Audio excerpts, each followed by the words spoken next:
Hello friends, I am Anil Ayatan. Class 10th NCERT mathematics के इस नए वीडियो में आप सभी का स्वागत है।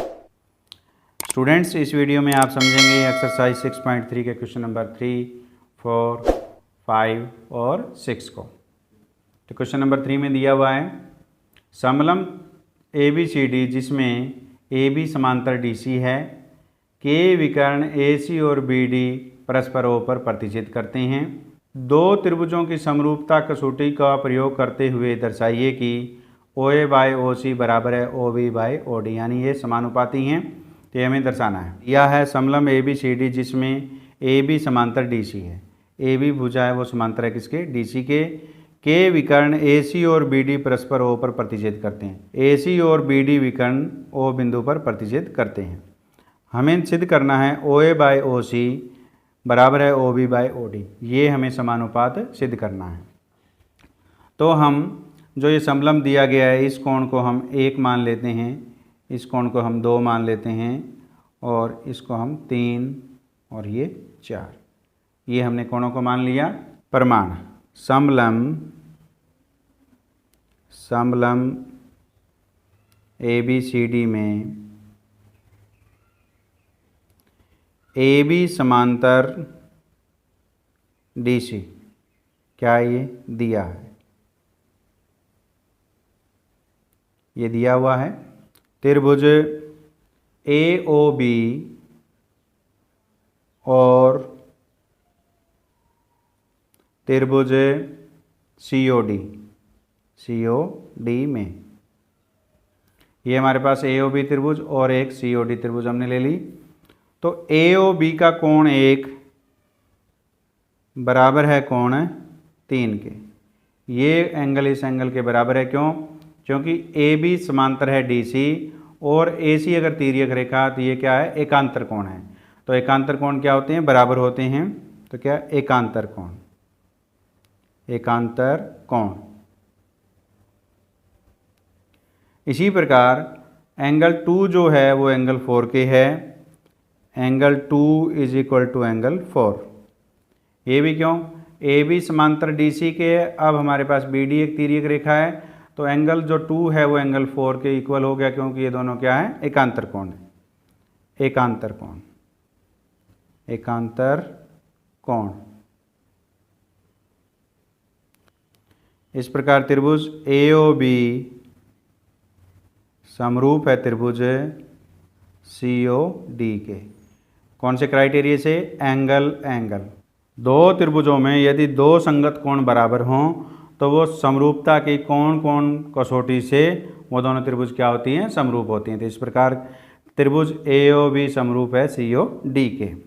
दो त्रिभुज यदि समरूप हैं तो उनकी संगत भुजाएं क्या होती हैं? समानुपाती होती हैं। तो इस प्रकार हमारे पास एंगल 2 के अपोजिट कौन सी भुजा है? AO। अब एंगल 2 के दूसरी त्रिभुज में कौन सा इक्वल है? एंगल 4 है, तो 4 के अपोजिट कौन सी होगी? OC बराबर है।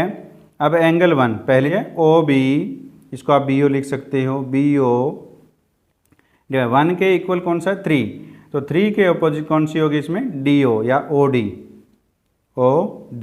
ये आपने विशेष रूप से ध्यान रखना है कि जो संगत कोण बराबर हैं तो उनकी सम्मुख भुजाओं का अनुपात बराबर होता है। ये आपने विशेष रूप से ध्यान रखना है।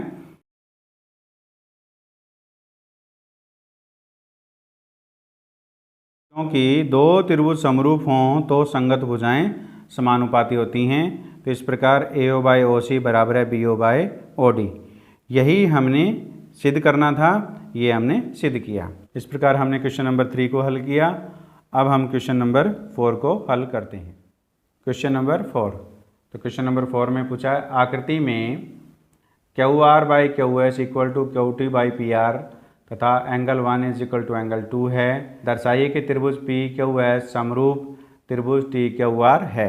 ये हमने दर्शाना है। तो क्वेश्चन में दिया है QR बाई QS बराबर है QT बाई PR। ये एक आकृति दी गई है, इसमें ये भुजाएं क्या हैं? समानुपाती हैं तथा angle 1 is equal to angle 2 है। ये दोनों एंगल क्या हैं? बराबर है। हमें सिद्ध करना है त्रिभुज PQ, ये त्रिभुज हमारे Q है यहाँ पे, त्रिभुज पी क्यू एस समरूप है त्रिभुज टी क्यू आर के। तो ये हमने सिद्ध करना है। प्रमाण, त्रिभुज पी क्यू आर में, त्रिभुज पी क्यू आर में हमें दिया है angle 1 is equal to angle 2। Angle 1 किसके बराबर दिया है? एंगल 2 के। ये क्या है? दिया हुआ है, दिया है। तो इस प्रकार, तो एंगल 1 के सामने भुजा कौन सी है? P R. पी आर बराबर है एंगल 2 की सम्मुख भुजा कौन सी है? P Q. पी क्यू, ये क्या है? दोनों बराबर हैं। इसको आप नंबर 1 मान लेते हैं। तो ये क्या होती है? बराबर कोणों की सम्मुख भुजाएं। बराबर कोणों की सम्मुख भुजाएं क्या होती हैं? बराबर होती हैं। इसलिए पी आर बराबर क्या हो गया? P Q. Q R by Q S बराबर है Q T by P R. ये क्या है? दिया है, दिया है। तो इसको हम नंबर 2 मान लेते हैं। 1 और 2 से, 1 और 2 से, 2 में दिया है Q R by Q S is equal to Q T by P R. तो पी आर की जगह हम क्या लिख देते हैं? P Q. क्यों? क्योंकि पी आर बराबर क्या है? P Q. ये हमने सिद्ध किया है 1 में। तो ये 1 से हमारे पास ये बराबर है। इसको नंबर 3 मान लेते हैं। त्रिभुज पी क्यू एस और त्रिभुज क्यू आर में हमारे पास Q R by Q S बराबर है Q T by P Q. ये क्या है? 3 से, 3 से हमने 3 में सिद्ध किया। Q R by Q S बराबर है Q T by P Q. तो क्यू आर कौन सी भुजा? ये Q R by Q S और Q T by Q P या पी क्यू, ये क्या है? बराबर है। अब ये जो भुजाओं का जो अनुपात है इनके बीच में जो अंतर्गत जो कोण बन रहा है वो कौन सा बन रहा है? कोण 1 बन रहा है। तो कोण 1 है वो दोनों में क्या है? उभयनिष्ठ है, उभयनिष्ठ। देखिए त्रिभुज पी क्यू एस ये त्रिभुज होगी और दूसरी कौन सी है? T Q R. इन दोनों में ये कोण बराबर है। त्रिभुज पी क्यू एस और त्रिभुज टी क्यू आर की जो भुजाओं का अनुपात है Q R by Q S और Q T by Q P जो है, या पी क्यू, ये क्या है? समानुपाती हैं। तो इस प्रकार त्रिभुज पी क्यू एस समरूप है त्रिभुज टी क्यू आर के।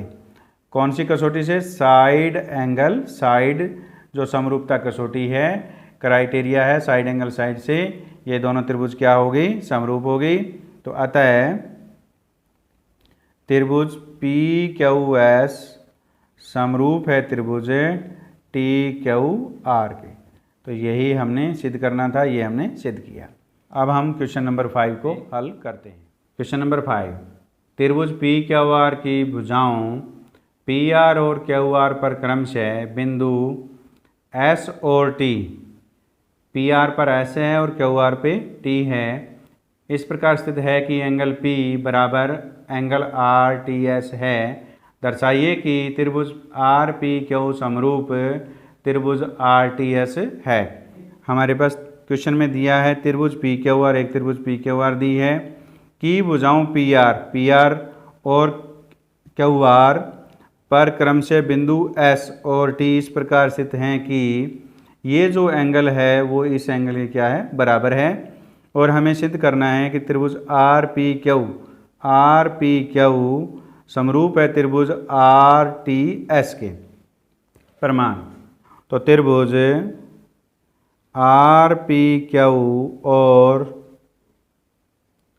त्रिभुज आर टी एस में देखिए इनमें क्या है? आर क्या है? उभयनिष्ठ है। यानी ये जो कोण है ये एंगल आर क्या है, उभयनिष्ठ है, आर बराबर आर है, ये दोनों में क्या कॉमन है, उभयनिष्ठ हो गया ये, उभयनिष्ठ।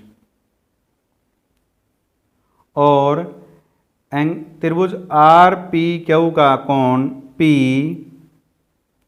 बराबर है त्रिभुज आर टी एस का कौन सा angle, angle R T S.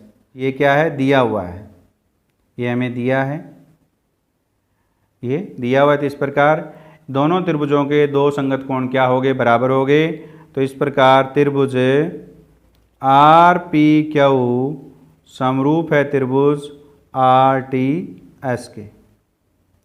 कौन से क्राइटेरिया से, एंगल जो हमारा क्राइटेरिया है, कसौटी है समरूपता की, उससे ये दोनों त्रिभुजें क्या होगी, समरूप। क्योंकि ये दो त्रिभुजों में यदि दो संगत कोण बराबर हों तो वो दोनों त्रिभुजें समरूप होती हैं। तो यही हमने सिद्ध करना था, ये हमने सिद्ध किया। अब हम क्वेश्चन नंबर 6 को हल करते हैं। क्वेश्चन नंबर 6 में दिया है, आकृति में यदि त्रिभुज ए बी ई सर्वांग सम त्रिभुज ए सी डी है तो दर्शाइए कि त्रिभुज ए डी ई समरूप त्रिभुज ए बी सी है। तो ये हमारे पास आकृति दी गई है, इसमें त्रिभुज ए बी ई ये त्रिभुज और ए सी डी ये दोनों त्रिभुज क्या है, सर्वांग सम है। और हमें सिद्ध करना है कि ए डी ई ये जो ऊपर वाली छोटी त्रिभुज है, त्रिभुज ए डी ई समरूप है त्रिभुज ए बी सी के, ये हमने सिद्ध करना है।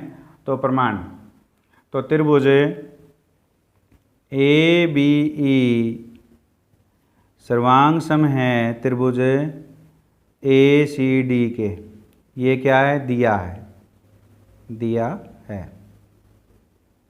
अब सर्वांग सम त्रिभुजों में संगत भाग क्या होते हैं, समान होते हैं। तो ए बी, तो इस प्रकार ए बी बराबर है ए सी, ए बी बराबर क्या है, ए सी। तो इसकी ए बी भुजा और इसकी ए सी भुजा क्या है, बराबर है। त्रिभुज ए बी ई की ए ई भुजा ए ई, तो इसकी कौन सी हो जाएगी, A D, A C D कौन सी हो जाएगी, ए डी। तो ए ई बराबर है ए डी, ये बराबर है by C P C T, C P C T by C P C T मतलब corresponding parts of congruent triangles are equal, that implies A B equal to A सी।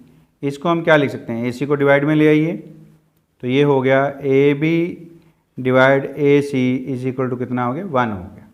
ये हमने सिद्ध किया है कि ए ई बराबर है ए डी, ये बराबर है। ए डी को हम लेफ्ट हैंड साइड ले आएंगे तो क्या हो जाएगा, ए ई बाय ए डी बराबर क्या हो गया, 1 के हो। अब देखिए इन दोनों की क्या है, राइट हैंड साइड बराबर है तो इनकी लेफ्ट हैंड साइड क्या हो जाएगी, बराबर हो जाएगी। तो that implies A B by A C equal to A E by A D हो गया। इसको हम नंबर 1 मान लेते हैं। इसको समरूपता सिद्ध करने से पहले इसको थोड़ा सा इस प्रकार लिखेंगे, हम इसको इस प्रकार लिखेंगे, ए बी बाई ए सी है, ए सी को हम राइट हैंड साइड ले जाएंगे और ए ई को हम लेफ्ट हैंड साइड ले आएंगे। तो ए बी बाय ए ई बराबर है ए सी बाय ए डी, इसको हम नंबर 2 मान लेते हैं। त्रिभुज ए डी ई और त्रिभुज ए बी सी में ए बी बाय ए ई बराबर है, यानी समानुपात है ए सी बाय ए डी। तो ये क्या है, 2 से, हमने 2 में सिद्ध किया है। इन भुजाओं का जो अनुपात है वो क्या है, समानुपात है। और त्रिभुज ए डी ई और त्रिभुज ए बी सी में एंगल ए बराबर है एंगल ए के, ये क्या है, उभयनिष्ठ है। तो इस प्रकार त्रिभुज ए डी ई समरूप है त्रिभुज ए बी सी के। कौन से क्राइटेरिया से, साइड एंगल साइड से। तो ये हमने दोनों त्रिभुजों को समरूप सिद्ध किया। अतः त्रिभुज ए डी ई समरूप त्रिभुज ए बी सी है, ये हमने सिद्ध कर दिया है। उम्मीद है इस वीडियो में समझाए गए क्वेश्चन नंबर 3, 4, 5 और 6 आपको समझ में आए हैं।